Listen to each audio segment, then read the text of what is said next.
Hello दोस्तों, स्वागत है आपका हमारी एक नई वीडियो में। क्या आपको भी शेयर मार्केट के उतार चढ़ाव से डर लगता है? यदि आपको शेयर मार्केट के इस उतार चढ़ाव में डर लगता है तो आज हम एक आपको ऐसा फंडामेंटल कॉन्सेप्ट बताने वाले हैं जिससे आपका ये डर हद तक समाप्त हो जाएगा।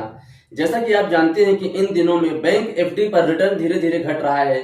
ऐसे में ज्यादातर लोग शेयर मार्केट की तरफ अपना रुख कर रहे हैं क्योंकि सबने सुन रखा है कि शेयर मार्केट एक ऐसा कुआं है जो सबकी प्यास बुझा सकता है। ऐसा क्या वाकई में सही है या गलत, आज इसकी पड़ताल हम इस वीडियो में करने वाले हैं। वैसे तो ये बात हद तक सही है क्योंकि शेयर मार्केट में यदि हम सही तरीके से सही कॉन्सेप्ट के साथ इन्वेस्टमेंट करें तो हमें अच्छा खासा रिटर्न देखने को मिलता है और हम अपनी अच्छी खासी कमाई भी कर सकते हैं। लेकिन शेयर मार्केट में इन्वेस्ट करने वाले अधिकतम इन्वेस्टर पैसा कमाते नहीं बल्कि गवा देते हैं। ऐसे में ऐसा क्या फंडा है कि आप शेयर मार्केट से सिर्फ कमाई करें, अपने पैसे गमाएं नहीं। आज की वीडियो में हम इसी टॉपिक पे बात करने वाले हैं कि शेयर मार्केट से पैसा कैसे कमाया जाए, हम अपना लॉस करने के बजाय प्रॉफिट मेकिंग बने, ना कि हम अपना लॉस करा बैठे। निवेशकों के लिए अल्बर्ट आइंस्टीन का एक कहावत अक्सर सही होती है कि जिसमें उन्होंने कहा था कि चक्रवृद्धि ब्याज दुनिया का 8वां अजूबा है। जो इसे समझते हैं वे इससे कमाते हैं और जो इसे नहीं समझते वे इसका भुगतान करते हैं। यह निवेशकों के लिए भी फंडामेंटल कॉन्सेप्ट है। जैसे आप पैसे उधार ले रहे हों या निवेश कर रहे हों, चक्रवृद्धि ब्याज आपके फाइनेंशियल फ्यूचर को आकार देने में बहुत ही महत्वपूर्ण भूमिका निभाता है। अगर आप यह समझ गए कि चक्रवृद्धि ब्याज के माध्यम से आपका पैसा समय के साथ कैसे बढ़ सकता है तो आपकी वित्तीय सफलता होना तय बात है। ऐसे में हम बात करेंगे कि इन्वेस्टमेंट का तरीका या उसकी प्रक्रिया क्या होनी चाहिए। इन्वेस्टमेंट की प्रक्रिया जटिल हो सकती है, जो कभी कभी अनिश्चितताओं से भरी होती है। यह एक आम इंसान को डरा भी सकता है। इस वित्तीय परिस्थितियों से निपटने के लिए एक तरह की समझ और रणनीति की आवश्यकता पड़ती है। भारतीय निवेशक खुद एक अद्वितीय स्थिति में है क्योंकि भारत लगभग हर वर्ष 6 से 7% की विकास दर से वृद्धि कर रहा है। जब एक मुद्रा स्फीति की बात करें तो वह 4 से 5% के आसपास ही होती है। जब इन आंकड़ों को जोड़ दिया जाता है तो यह ग्रोथ रेट 10 से 12% के आसपास का होता है। जैसे जैसे भारत इस दर से बढ़ता रहेगा, भारत के भीतर बड़ी कंपनियां भी इसी तरह की वृद्धि का अनुभव करेंगी या उससे भी आगे निकल जाएंगी। यह भारतीय निवेशकों को कई अन्य देशों की तुलना में बहुत आगे पहुंचा देता है। ऐसे में क्या इन्फ्लेशन चिंता का विषय होना चाहिए? इन्फ्लेशन सरकार और विश्लेषकों के साथ साथ निवेशकों के लिए एक चिंता का विषय होता है, लेकिन यह ऐसी समस्या नहीं है जिसे हल नहीं किया जा सकता। जब मुद्रास्फीति अधिक होती है तो व्यापारी अपने लाभ को बनाए रखने के लिए अपनी कीमतें बढ़ा देते हैं। इसलिए मुद्रास्फीति का हाल इसी में है कि लाभदायक व्यवसायों में निवेश किया जाए। निवेश करने में फेल होने का मतलब है कि मुद्रास्फीति समय के साथ आपकी परचेसिंग पावर को कम कर देती है, जिससे आपके जीवन स्तर में गिरावट आ जाती है। ऐसे में जब भी बाजार में उतार या चढ़ाव आए तो ऐसी स्थिति में हमें घबराना नहीं है बल्कि समझदारी के साथ में उसका सामना करना होता है, क्योंकि निवेश का एक प्रमुख पहलू बाजार के उतार चढ़ाव से निपटना होता है। यहाँ यह ध्यान रखना महत्वपूर्ण होता है कि ये जो अप्स और डाउन्स होते हैं ये जोखिम का दूसरा नाम नहीं होता है, जैसा कि अक्सर पश्चिमी देशों और शिक्षा जगत में माना जाता है। उतार और चढ़ाव जोखिम के बजाय एक अवसर होता है।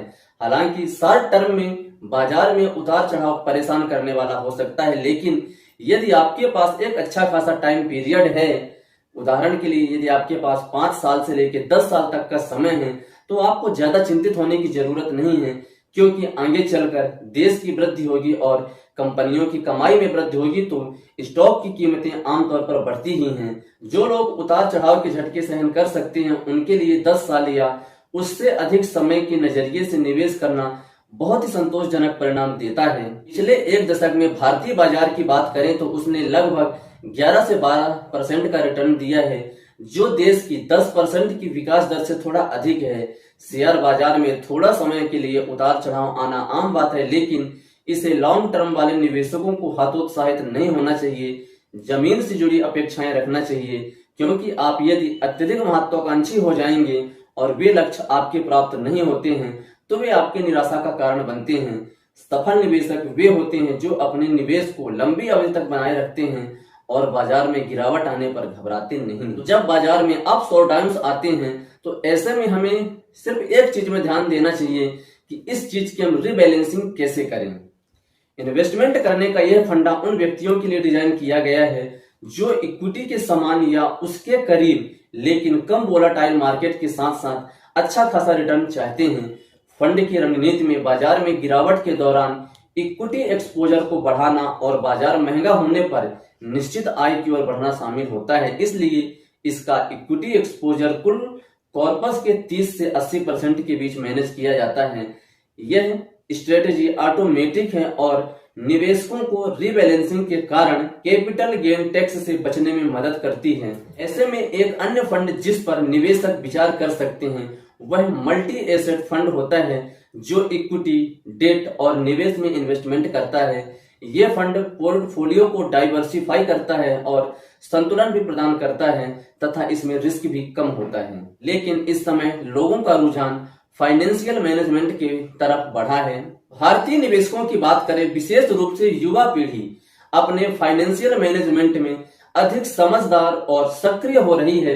देखा गया है कि निवेशकों की औसत आयु में बदलाव आया है और कई लोग अब अपने करियर की शुरुआत में ही निवेश के सफर पर चल पड़ते हैं। उनका मानना है कि यह पीढ़ी बाजार के उतार चढ़ाव के प्रति अधिक लचीली होती है और अनुकूलनीय है, जिसने बहुत पहले ही नुकसान का अनुभव कर लिया है। इसलिए ये नई पीढ़ी सिस्टमेटिक इन्वेस्टमेंट प्लान अर्थात SIP शुरू करके तथा और जो ऑनलाइन प्लेटफॉर्म है उनका उपयोग करके निवेश के लिए आगे बढ़ रहे हैं, जो इन्हें लॉन्ग टर्म में एक अच्छा खासा प्रॉफिट दे सकता है।